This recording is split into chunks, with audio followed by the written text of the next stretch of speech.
Oke, kembali lagi di channel saya. Makasih buat kalian yang sudah mengklik video ini.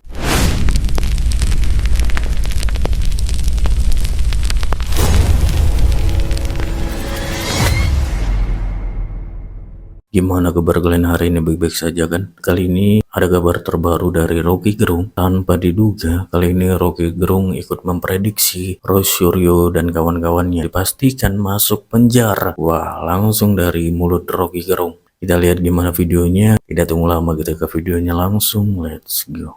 Apalagi soal ijazah hari ini. Digembar-gemborkan oleh lawyer Jokowi bahwa kalian menghasut, membuat kegaduhan. Yang bikin gaduh itu Jokowi. Selama 2 tahun Jokowi bikin gaduh. Karena dia umpankan ijazah itu untuk mengukur daya tahan dari mereka yang menghina dia. Akhirnya dilaporin. Kenapa gak dari 2 tahun lalu? Kegaduhan ini berlangsung karena Jokowi tidak jujur untuk mengatakan ini asli atau palsu. Kalau memang akhirnya ijazahnya asli misalnya. Problem kita, kenapa ijazah yang aslimu itu kau tahan? Kau permainkan opini publik dengan menahan ijazah itu.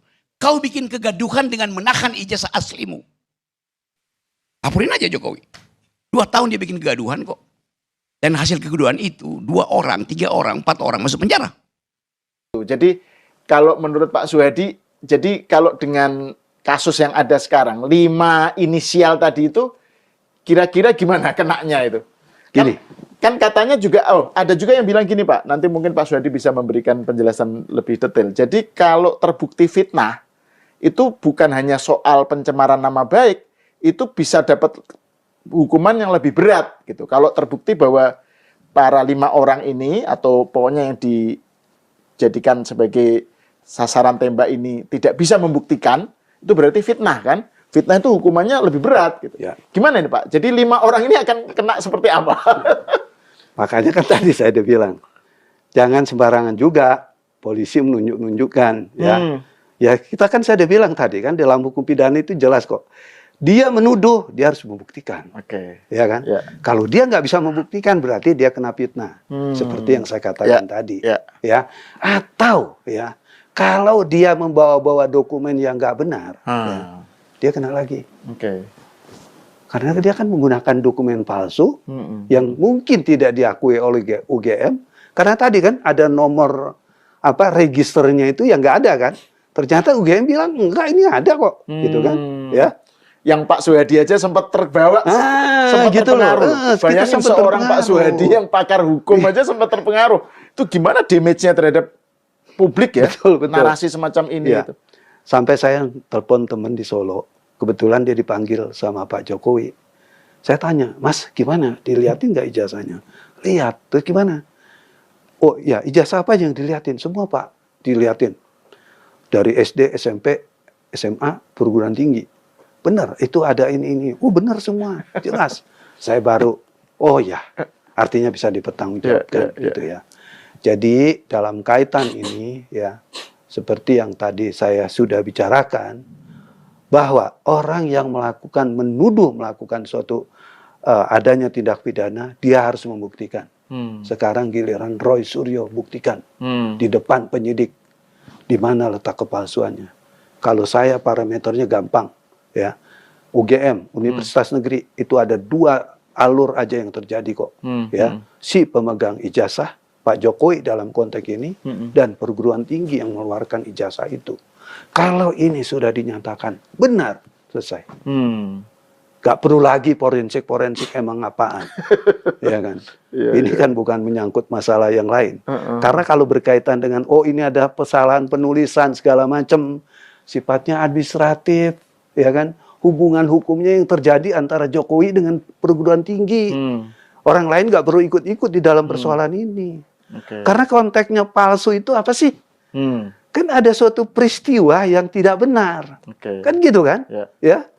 Di mana peristiwa yang tidak benar itu, misalnya orang yang mengeluarkan atau orang yang mendapatkan, ya, itu nggak benar. Nah sekarang orang yang mendapatkan, benar saya dapat dari UGM. Terus orang yang mengeluarkan, benar saya mengeluarkan itu untuk kepentingan Pak Jokowi. Selesai. Ya. Jadi nggak usah repot-repot gitu loh, ya kan? Ya. ada ini, ya itu urusan administratif menurut saya. Nggak ada hubungannya dengan Roy Suryo dalam kaitan ini. Dan yang aneh, katanya alumni dari UGM. Kok sampai sebegitu teganya dia menjatuhkan UGM? Harusnya kalau dia sebagai alumni, ngapain dia cuap-cuap dulu ke sana? Datangin dulu dong UGM. Kan parameter kerjanya harusnya ke sana dulu kan. Tanya dulu, Pak, saya mencurigai ini ada ijazah palsu gini. Boleh nggak aku lihat dokumen? Atau Pak, tolong dong, ya saya mau bersurat, keluarin dong surat, bener nggak Pak Jokowi ini lulusan dari sini? Bener nggak ijazahnya dan lain sebagainya? Kan harus seperti itu. Ini mereka kan ke UGM juga Pak, tapi menggeruduk demo. Iya, tujuannya apa gitu loh.